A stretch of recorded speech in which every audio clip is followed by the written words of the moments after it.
Hello ladies and gentleman, আমি এখন আছি নারায়ণগঞ্জ সোনারগাঁ বারোদি শ্রী শ্রী লোকনাথ ব্রহ্মচারী বাবার আশ্রম প্রাঙ্গণ থেকে কিছু দূর পেছনে সেখানে একটি অনেক সুন্দর ফুলের বাগান রয়েছে।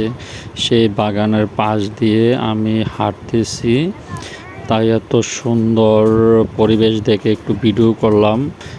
তাই আপনাদেরকে দেখানোর জন্য সেই ভিডিওটা আমি এডিট করে ছেড়ে দিয়েছি। আপনারা দেখতে পারতেছেন অনেক সুন্দর একটা পরিবেশ এবং অনেক সুন্দর একটা মুহূর্ত।